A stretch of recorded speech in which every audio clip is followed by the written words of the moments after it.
that are willing to pick these odd picks are definitely interesting. I mean, the one pick we're going to look towards is Simpmaster on the set. His set is definitely the best player. And for Murdoch University, they want to play towards this topside match. I mean, this is a perfect opportunity for one of these seeds to kind of improve their record quite significantly. Murdoch University has a 1-3 record, ACU 2-2. I apologize, I thought they were 0-4, but that's a different team, in fact. I don't want to bag at anybody too bad, but I mean, I think it's a very similar play style once again to last game. Murdoch University want to play towards this top side. Simpmaster and Killaroo have kind of been those two main carries for them. I mean, the only game Murdoch University has won was a forfeit against UQ. So, I mean, they have still got a chance to prove themselves, and ACU are definitely an opportunity for them to take it through. It's going to be a big challenge for them, though, to really pump through this mid lane here for ACU, as Anderson has had a lot of issues in the laning phase throughout this tournament, and is definitely an issue, an area where they can take through. And it's quite funny to see straight away both teams immediately pinching very specific parts of the map. It's almost as if they're hammering the potential for Killaroo to be on a power-clearing, strong jungler, and almost like MDU are hammering the ability for the enemy to have a bot lane whatsoever. Yeah, precisely. Taking that away from them. And on the side of ACU, they really want them... I think they really need to play through that jungle mid side. I mean, it's interesting to see Hamzy is actually filling in support this game, and they brought in Jin in that mid lane there. As speaking of Jin, we'll get locked in first in that 80 carry mashup. Interesting one to see Ash versus Jin is a lane that we haven't really seen a lot. I mean, both of them are quite strong 80 carries. Well, obviously, depending on support matchup, interesting to see the two 80 carries locked in. Jin's actually had a bit of a prominence now, especially with the Caitlyn nerfs coming in and the popularity of Ashe. Jin functions very well in bot lane when you're seeking to get lane priority early, and he transitions mid-game into quite a fearsome CC bot. You know, when he's skeeting around the battlefield from his fleet footwork move speed and the crit bonus he gets from his passive, he's quite formidable when he's able to basically ensnare people and set up for objectives. And also, the long-range flow is kind of terrifying from an ADC. Yeah, that a much utility applied. That's obviously why Jin and Ashe are so good. Those utility AD carries that come to prominence during Caitlyn meta, as we see Bard, Set, and Echo locked in as we will restart the draft. So maybe that pick was a bit of a mistake. We'll see exactly what happens up to this point. I love having draft issues. I think the Lilia was supposed to be. I think Lilia was supposed to be the lock-in, and apparently Lilia wasn't up and available, so that's why that's happened. But we'll have to have an admin come in and check out the lobby for this game. It's quite unusual in the tournament realm when issues like this happen. Well, 200 years of Lilia being invisible. I don't know. Lilia is a very interesting champion that has been made. I mean, obviously, she's the only new champ we're actually going to see at Worlds this year. That's come out. This kind of went under the radar. It was a bit overshadowed by Yone. Yeah, but Yone's not going to be playable at Worlds. No, of course. But so that makes it a little bit interesting. Well, as we'll have to see. I mean, we're waiting for admin, to come back and tell us exactly what's happened here in the lobby as leaving coming in. And I think we might saw Murdoch University locking in Set as their second pick, which unfortunately means I'm not going to see the Kale that I was so looking forward to. I mean, Simmaster Set has been his kind of best go-to champion. He's also played Volibear and Renekton. Of course, Murdoch University here are probably one of the weaker sides in this tournament so far. So Australian Catholic University have really got to make sure they can stay on pace with the playoffs spot by winning this game. I think if they lose this game and fall to Murdoch here, it could make their run a little bit more difficult. Obviously, Murdoch really needs to play through their top side. That's where they have a lot of strength. Simpmaster and Killaroo are those kind of two consistent areas for them. And Hamzy playing on the supporter is interesting move from ACU, as Hamzy has been their most consistent player so far in this tournament. Been really good on the Vladimir, really good on the Victor. So to see exactly what he's going to go with throughout this support. Don't you love a bit of client bureaucracy? You'll have to see as we actually might just throw to a quick break and come back once this issue is all sorted out and we're back into picks and bends. So make sure you guys don't go anywhere. We're just going to have a short break. I expect it won't be any longer than 5 minutes depending on what the issue is, but we will make sure to keep you updated and keep you posted here on QT Stream B, and hopefully we'll have actually a second game this week, as last time me and Autumn were on casting, we are unable to have that second matchup for you guys. So make sure you guys just stick around. Don't go anywhere. We should be back quite shortly.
Welcome back to QT Stream Breakers. We had a few issues in the pick ban. It has actually been sorted out. It was just that Anderson didn't have the Lilia on his screen for whatever reason. So it will be the same pick and ban phase up to that point. So again, that same jungle mid pool pinched by ACU, and of course the bot lane pool pinched here by Murdoch University.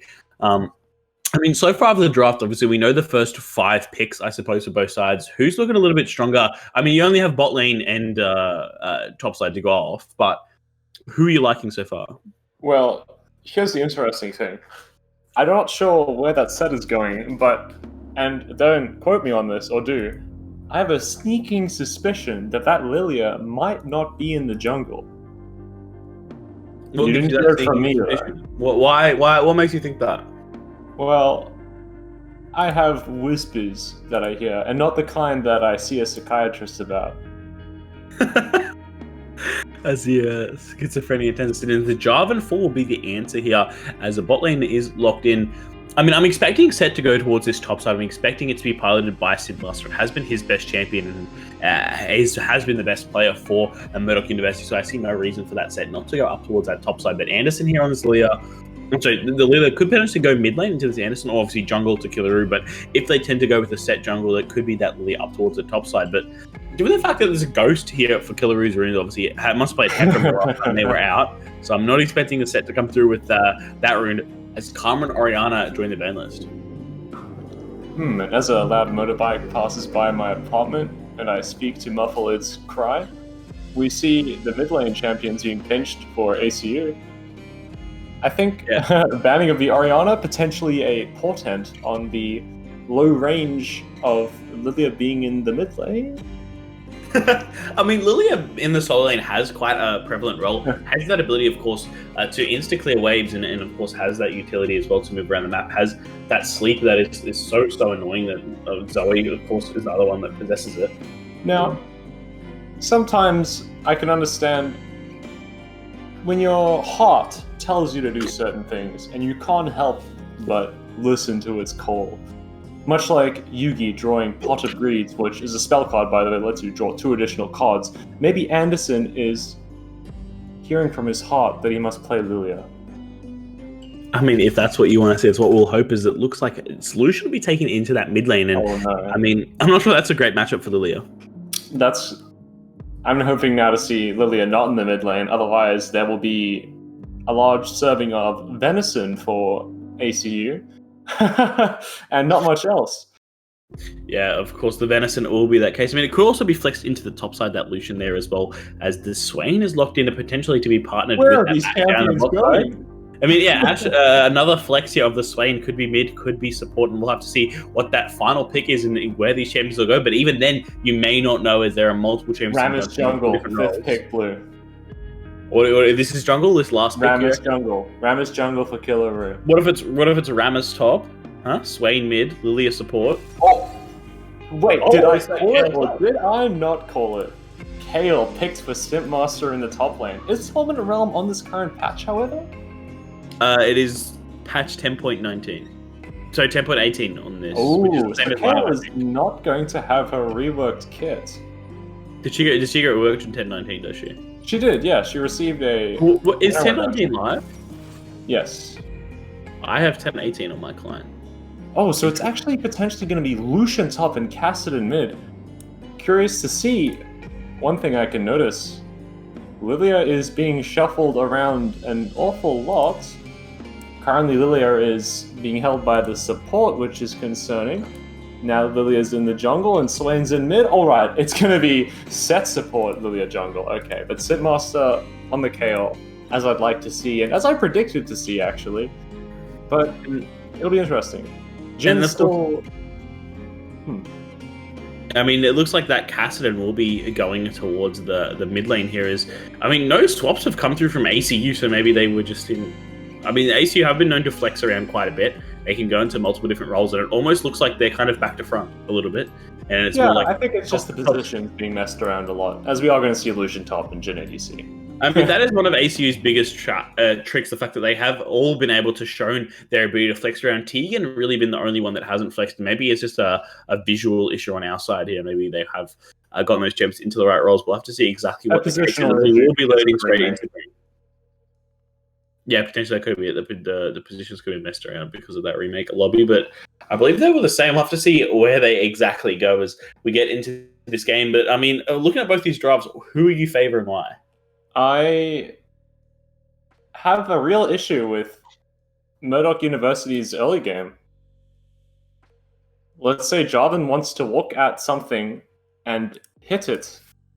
What is Lilia Kale Swain going to do about it? There's no CC to proc Swain's passive in this entire map except for Lilia's Sleep, the Ashe's ultimate, and Set, which is in the bot lane. So Swain is going to have a hard time activating his passive. And what happens when Lucian or Jarvan or Cassidy or any kind of person on ACU's side builds a little bit of magic resist? Yeah, there's not going to be a lot of damage able to come through other than from the Ashe, but Ash isn't a particularly heavy damage dealer herself, so it's looking quite heavily in favor of ACU so far this game. The Cassidy gives him that late game insurance, and a very aggressive Cassidy of that, taking the Ignite and, of course, the Electrocute as well. Cassidy Meta has been around for a little bit, so a very strong champion in that mid lane, especially with a Jarvan here to play around him. I mean, I'm expecting ACU to play heavily towards this top side with Hammy Boy, assuming he's going to go up there. Right. Jarvan is going to have a field day. Unless Lilia, of course, pulls a sneaky and decides to suction all of the camps out from underneath Tegan's feet. There's such a difficulty that MDU are going to have here.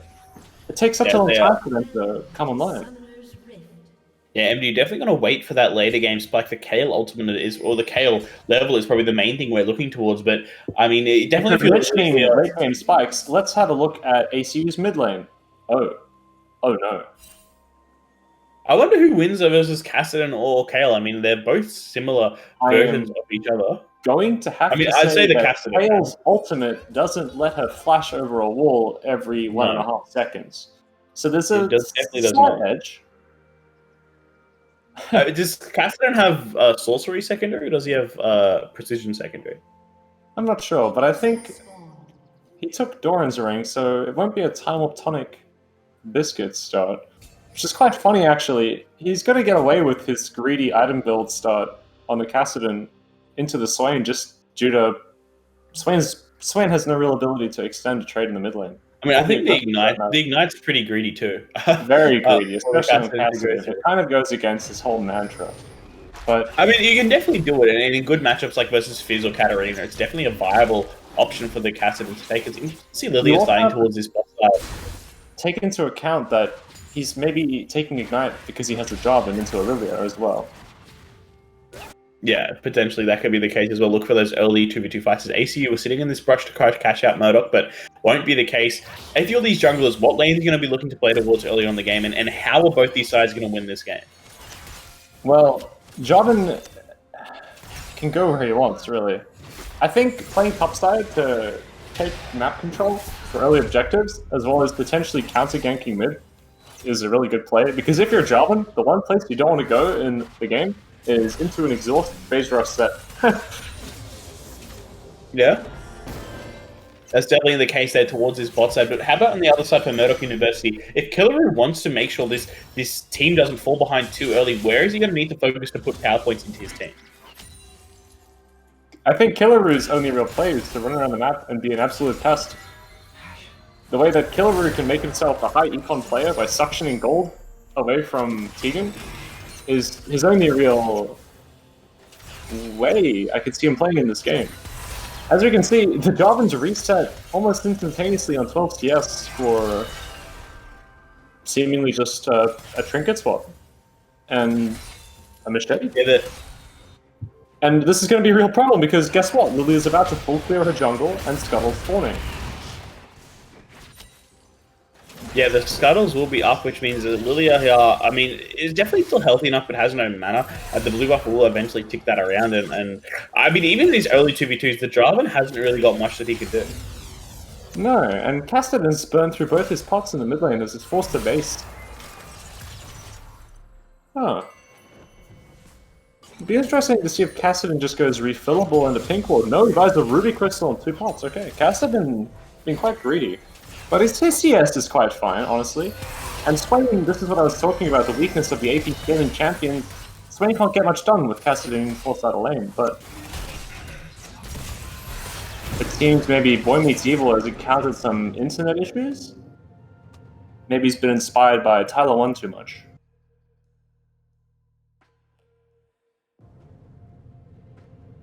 Replays? Oh. Down and out. My apologies, I think that my mic muted. No worries. You didn't miss much. As I said, Boy Meets Evil taking an interesting safari. Yeah, I think this Ashe just unfortunately did disconnect. Will be now reconnected, but it will go down quite immediately. Unfortunately, the pulse was not quick enough, so he will fall down to And Curator that down on becomes the top fun. side. But I mean, Dean's Ducky here went to look to save his Ashe, but Curator very low as well. Lilia down in the spot lane. The sleep comes, so the whirly seed comes down, and as well as that Q pumping out the damage onto Curator as he takes down Ducky. Misses the Jarvan is here to fighting keep drag. Curator alive. Barely surviving this Jin is will go down to Killaroo, but 3 kills traded back for 1, heavily in favor here of ACU. And Jarvan's rather clunky way of engaging is actually very difficult to execute on Lilia, who's got not only her Q-Prance movement speed, but also phase rush. Yeah, I mean, very difficult to actually land stuff down onto that Lilia. Hammy's boys up on this top side is putting the damage down onto Simpmaster with this solution absolutely abusing the 1v1 in this lane. Such a strong top laner when he really gets going. The solution is as a teleport comes into mid lane from Anderson, trying to keep this lane semi-semblance of lane, as Cassidy actually has an EXP lead in the Swain matchup, which is definitely not what you want to see, especially when you're trying to scale towards that lane game. And now this is an issue for Swain, because Cassidy is going to hit level 6 before he does, and Cassidy has Ignite. Yeah, Cassidy needing that Ignite to really make some kills early on, and I think Swain could definitely be into some trouble here if he goes for that early kill. That's such a late level 5. Yeah, falling very behind in this mid lane, but Killaroo is here looking for a gank. But he's not 6 yet, the Swain still hit away, so the flash gets burnt and the Cassidy goes back to tower. As you see, a bit of a slower, back to a kind of slower pace game after that early gank down in that bot side. Both these laners very simple, low levels here for Murdoch University down in this bot lane, looking rather weak in this this matchup on the 1v1. Jin kind of walking up and enforcing his will on the enemy team. And I'm actually surprised that Lilia is even in CS to a Jarvan. Something happening. As you see, a big happened down the mid lane. Jin does have that ultimate available, but not enough mana to really stack up. Rotating in though. It's constantly looking into their face. Killer gets him with the Q, moves the W as well, barely misses it. Level 5s on both, but Akira has moved up to the 4-roll. Swain trying to take down the Cassidy, but gets an ult away. Killer on the backside is chasing him down and barely stays alive. Does now fall down, very low health level on the outside of ACU as Keegan goes down a double kill now. Killer, who's so barely surviving. Curator here, the ACU bot lane. You see the ultimate finally gets popped here by the sorry, the Swain here, but will survive as kills traded back and forth. Another 1-for-3 trade, but this time in favor of ACU. And that was such a disastrous fight for MDU, because you're setting up a play on mid. The Cassidy is 6, but your Swain is level 5 and out of mana, so he's really just a cannon. Yeah, at that point, he's just doing that auto damage constantly and moving around and trying to get something happen. Now, of course, has the stacks now on this Dark Seal, so it's not a terrible result for the level 4. Sorry, for the Swain in that mid lane. Electrocute as well helps to proc down and do some damage. And Cassidy is basically not going for a tier early on. He's going to go straight towards that Robe of Ages instead. Obviously, not wanting to delay the time that starts stacking up. I myself, when I've been playing Cassidy, have been favoring more towards that. Not going the Rod of Ages, in fact, just going straight into the Saros build. Right, but I think getting some extra tankiness against all of this magic damage that you're going to be dealt from the side of MDU is going to give you a lot more value than just straight up mana. Yeah, and I suppose it is that one of those situations where he does have time to scale and he doesn't need to be relevant as soon as possible, which is when you see that Seraph's rush straight into Lichbane or Zhonya, as we see up on this top side. Hammy's boys is actually down some EXPs. The ultimate gets popped onto Simpmaster. He does have the ultimate available, so could potentially trade it back, but what won't happen is Hammy's boys comfortably in control of this top lane. And Kayla, I suppose, is going to go for a mana immune build, potentially. I'm not sure what that Sapphire Crystal is going to turn into with the longsword in the inventory as well. Yeah, I mean, obviously he goes for... What did he go for? Oh, mana immune, probably. Mana immune, maybe? Right. I mean, not the longsword doesn't build into it, but... Because the Kayla builds... It's Hextech Gunblade into Nash's Tooth. There's Lily up on the top, so I can potentially look for a gank here, but Hammy's boys will just walk away. Or maybe not, as the Drowsy comes down, the ultimate is popped flash burnt, as well as the W comes down. Killaroo, man, picks up another kill onto Hammy's boys. There's 4 kills onto this Lilia. I mean, that was a very explosive gank, and that's just the power of that new jungler Lily here doing so much damage. And the ability to approach a target with Blue Smite, chilling the opponent, and also stealing movement speed, and additionally enabling Nimbus Cloak move speed allows you to just sit on top of them and execute your Lilting Lullaby. Yeah, the wilting lullaby, getting that massive C under the tower is Jarvan on the other side of the map has picked up that very first dragon. And objective trades are good and all, but here's the problem. If you're a Jarvan, you really don't want to be trading objectives and kills in this map because you need to be completely shutting out the enemy team from accelerating at the same speed as you. Because Lilia is going to outscale Jarvan, Kael's going to outscale Lucian, Swain, okay, it's Kassadin. But still, that's 2 roles from the side of MDU that are ahead when they really shouldn't be.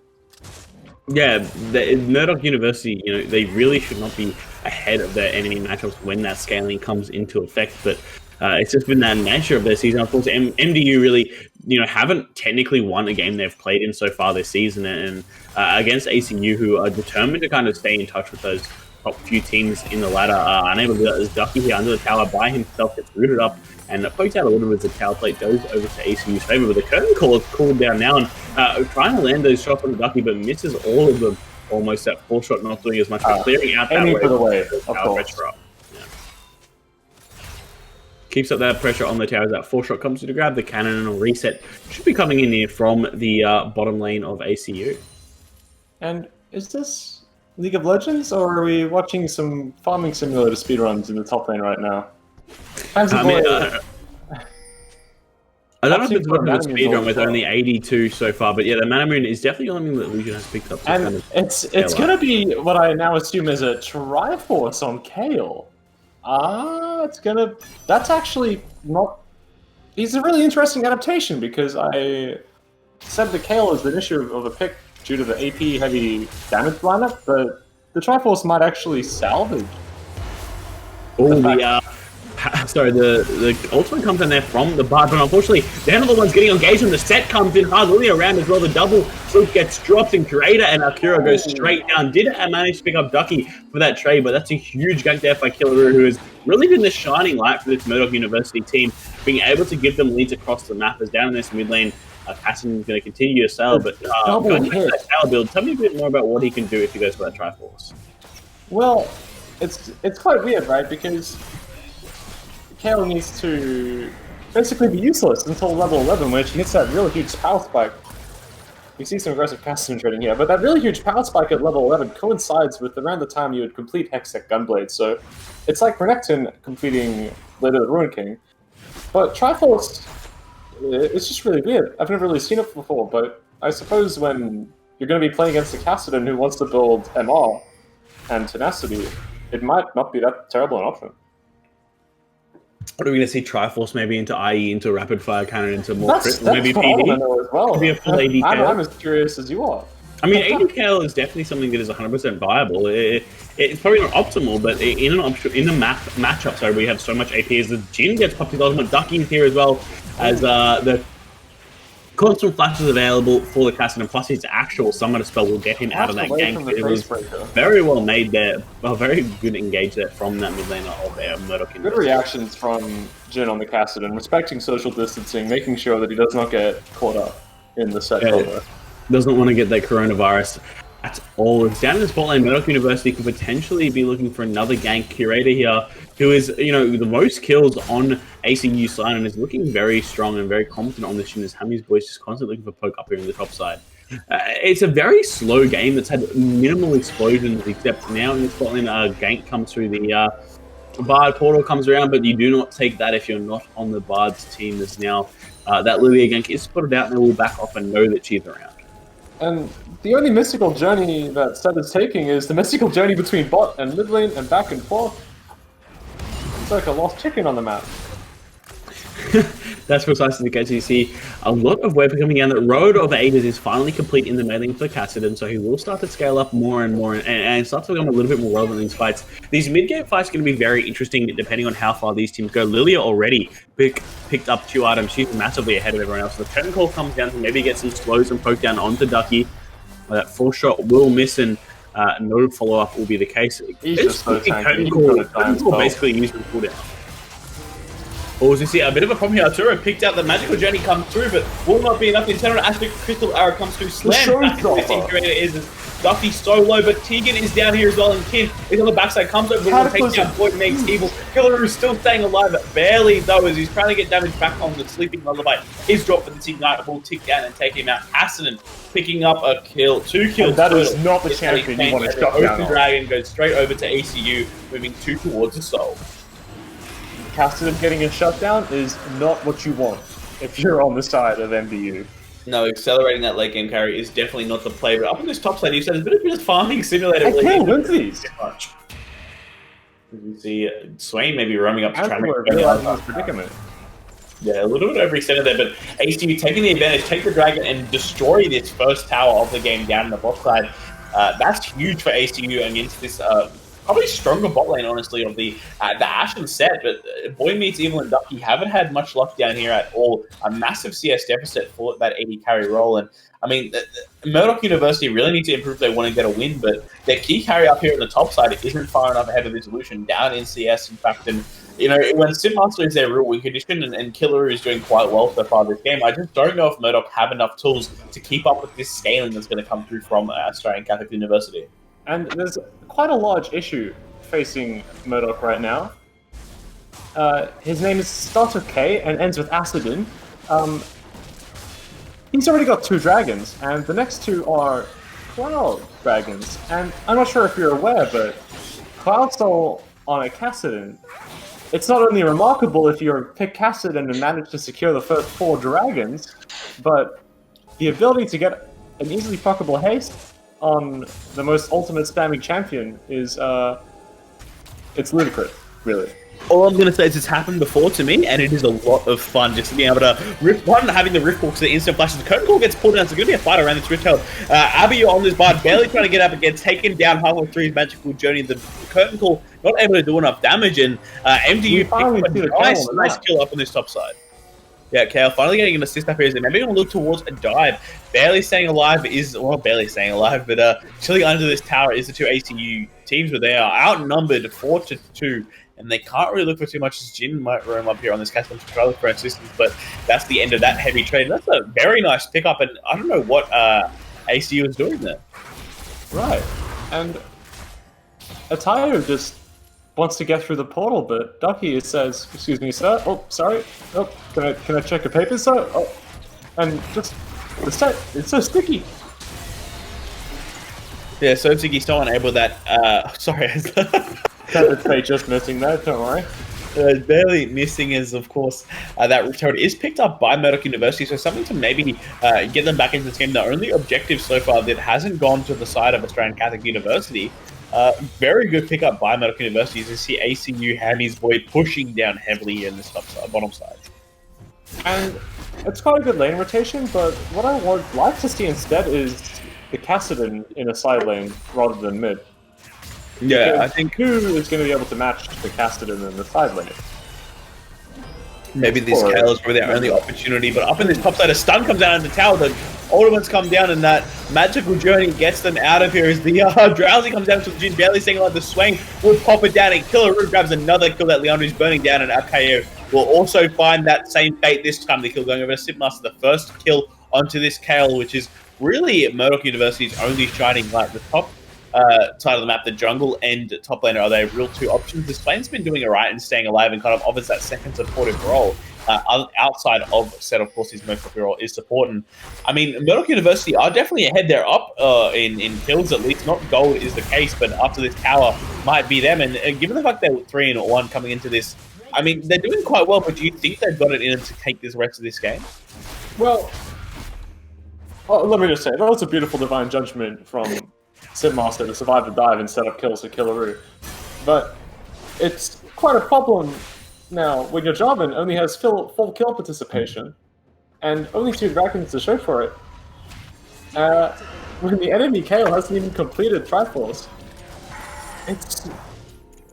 How do you approach things now if you're ACU? Tegan is 2 levels down, despite only being down a couple CS. It's really difficult, because now the set, of course, would usually be a pick that falls off, but when you have the damage output of not only a Kale, but a 7 and 3 Lilia, it's going to be off the charts, the amount of damage that ACU have to put up with. And it also looks like this Kale is going towards a crit build at least. I mean, has got that the clock in the inventory as curator here. Finally, the name means Renekton. Kassadin will be a side lane, but is here to support us. Killer looks for a trade, but gets interbursted by Jin. Down low goes Golden here, barely staying alive. The Tempered Fate comes out to try and lock her up, but does go down. Jin picking up that massive shutdown, and Kassadin does not really get that at all. As we see, the curtain call comes down, the ultimate from Kale clearly keeps her alive as the shots coming through. Boards mean Eagle safe alive, and that's 2 kills over to ACU and a massive gold swing back in their favor. Kassadin getting those as well, and Murdoch gets taken down. Ducky here into the backline, gets shaken down as well. Curator dies to Anderson as Tegan goes with that Cataclysm to pick up a kill, and Jin barely going down to the triple kill picked up there by Anderson in that middle. A fantastic Swain play. The Kassadin goes down, but Hammy Boy and Tegan are nice and alive, and they will pick up that third drag. And quite a messy execution from both teams overstaying and not really respecting particularly either mid lane's damage. A beautiful Demon Flare from the Swain to pick up kills at the end there and spike up the Kassadin at the back end, but he still loses the dragon. And that's the problem, because you're now 1 dragon away from Kassadin having Cloud Soul. Yeah, it's extremely worrying if you are the side of Murdoch University, given the fact you have that lead in the jungle. Killaroo is so far ahead, and yet has got absolutely no neutral or depth control outside of that one Rift Herald. You saw the Kassadin damage come out in that last fight, has now completed that Seraph's Embrace and looking to force maybe either a Spellbinder or Ravenous Death Cap. I'm assuming the Death Cap will be the one coming through. Creator picks up that blue buff here. But, I mean, ACU are looking well and truly in the Diver Street, despite being down in kills. It's an interesting dynamic, actually. The Swain, I thought, would have quite a tough time laning, but since he's picked up so much gold, he's really accelerating himself in the HP department. And the Swain with HP into their team, ooh, nice flash from Retire. Yeah, the Tempered Fate there, trying to keep himself alive, but very low. As you see, a guide coming here, the root comes through onto this Curator, but has enough HP and pops the bar there. The curtain call comes down and maybe try to snipe a kill onto Anderson on the back end, but is out of range, so we'll just pump 4 big ultimates into Ducky, and not much happens. That arm already stacked up on that support. And that's what I was saying about the Swain's HP pool. You look at the damage output from ACU, and it's, except for Lucian, all relatively fixed. Jin does his big chunks of damage, and then nothing. Kassadin relies on his ultimate cooldown windows to do burst. Same with Tegan. If the Swain reaches a point where you can no longer one-shot him, and you're now touching elbows with him, he's just going to make your health pool his own. And he's just going to evaporate your team like a mist. Yeah, the Swain pick would definitely be crucial. That Demon Flare, of course, offering so much spell vamp and ability for Swain to stay alive in these fights. And if you haven't got that, consistent damage to kind of constantly poke away at his healing, the burst is going to be enough for him to kind of heal it back. And he does look really confident on the champion, which in these kinds of games where people are playing their comfort picks is insanely important, to be able to play the champion well without having to really wrestle with any of its mechanics because you're already good at them. Yeah, precisely. And I mean, Anderson has been quite weak for Murdoch University in the first few matches, but now comfortable on this Swain means, you know, he could potentially look for a good game. He's already 4-1, 4-1-5, has the Andres picked up, has the Protobelt, is in quite a decent position to kind of look to carry here.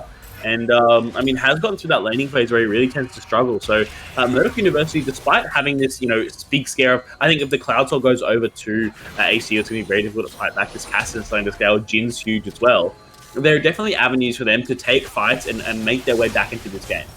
Right, and with now the consistent AD damage of Kale being a threat that ACU have to cope with, as well as a consistent AP damage from Killer and Anderson, it's actually not the end of the world that Boy Evil on the Ashe is somewhat behind, because Ashe is still going to supply the usefulness of the Hawk Shots provision, the Crystallizers for slows, as we see a curtain call in here.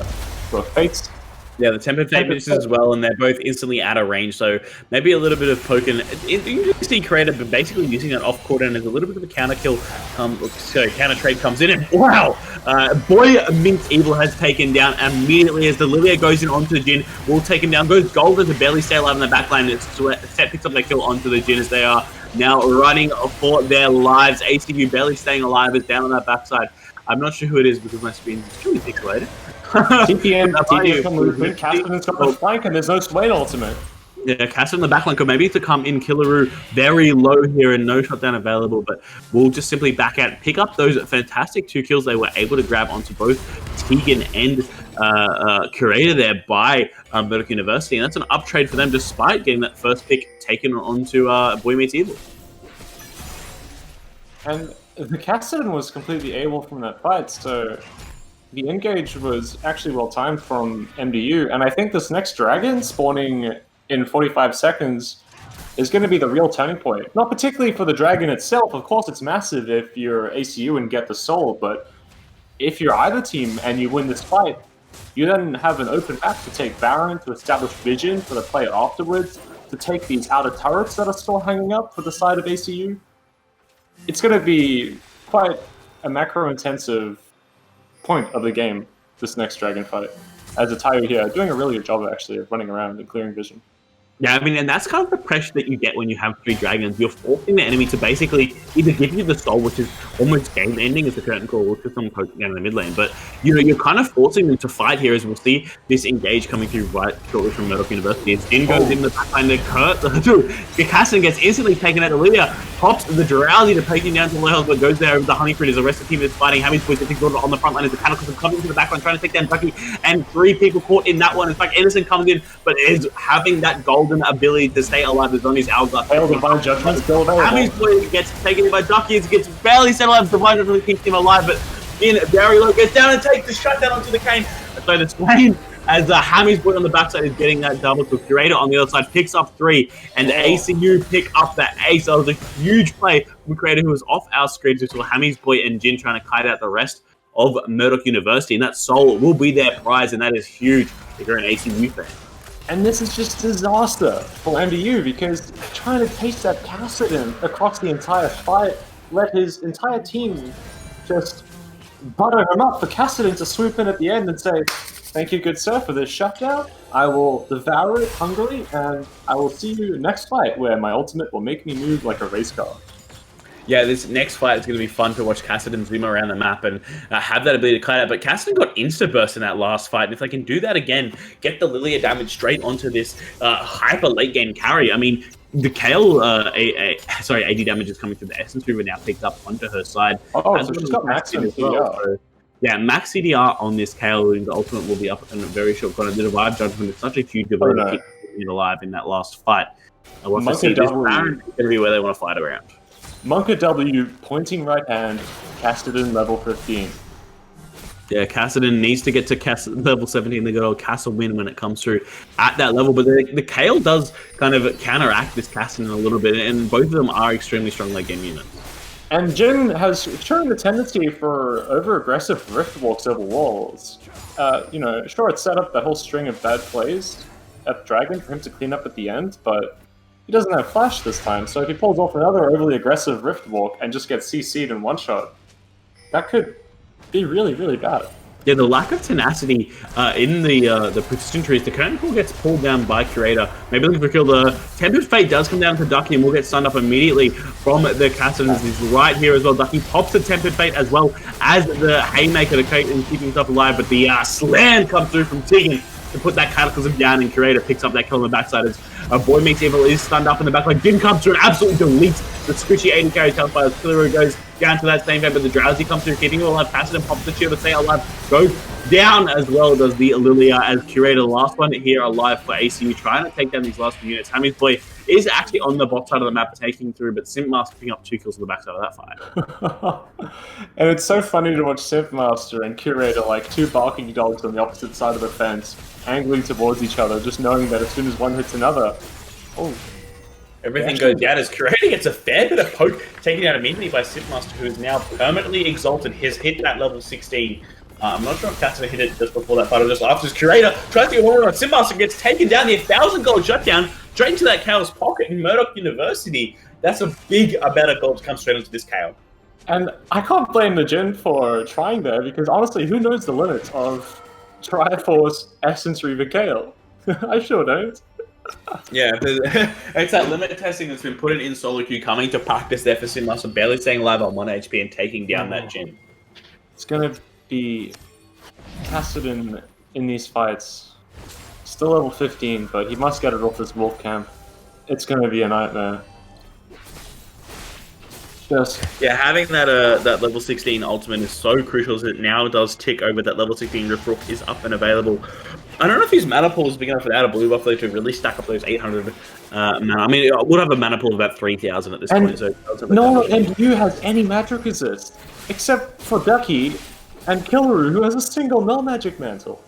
Yeah, it's not a lot of resistance coming through from their side, and so this Kassadin is going to be crucial. But I think that's mainly because Hammy's boys and, of course, the Jin are two massive carries as well, and Curator has been one-popping people with his full-shot bullets to doing quite a significant amount of damage, given the fact he's got a lot of AD stacked up there as well. Has got that QSS completed, so we'll be a little bit immune to the sleep from Lilia when it comes through, but I mean, Killeru has been a shining light here for Murdoch this game as the Tempered Fate comes to catch him out and will just do that. But the Enchanted Katara comes back to stun up as Jin is fighting Sidmaster here in the jungle, gets taken down the shutdown onto the Kassadin, proving he's the stronger late game unit as the Anderson here, trying to poke out both by tapping on equal sides of the map as Lilia gets taken very, very low. Over the wall, Curator will take that lane down.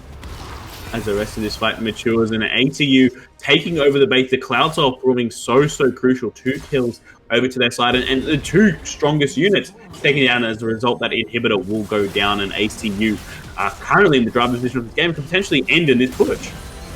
I don't think they can stop them from ending. Sipmaster and Killeru are both down for 22 seconds, and they kind of evaporate structures as soon as they touch them.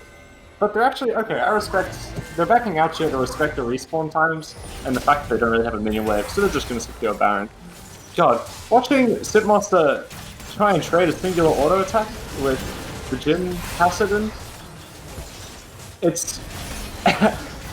Kale says, I've got my divine judgment, I'm fine, and Kassadin says, yes, but you have 33 MR, and I have 790 AP. Like, you see a teleport coming here. Yeah, could maybe look to take it down as Baron is taking over. Simpmaster and Anderson both teleporting in, but cannot be the case. Anderson goes golden immediately in the backside of the fight. The set slams him out of the Ash ultimate as Curator, exhausted on the backside, will go down as well. But Tegan here, giving Anderson a line. Killero is here as well. Jin is going to be the main carry on this Kassadin for this fight. Ducky goes down as well. Double kill so far. And the last 2 members from Murdoch University stay alive. The Drowsy gets dropped and Reddy can try and take Jin around, but it will not be the case as Curator still alive, still coming out damage on this Jin. The last member here for Murdoch University is the Swain, as does go down to Curator's 80 carry. And I think that is the game, set, and match. 20 seconds is a 40 meter for the first pawn up, but the Baron available on these 2 members. The Nexus is already exposed. Superman is pushing onto it. I think this is all she wrote for Murdoch University and ACU to take the win. And it's just too much of a task, really, to overcome a Kassadin at level 16 unless you've instantaneously killed him. Yes, you have a Kale, but... I mean, I'd say this Jin here from Creator has really been the key member for ACU so far this game. He's 13 kills, more than the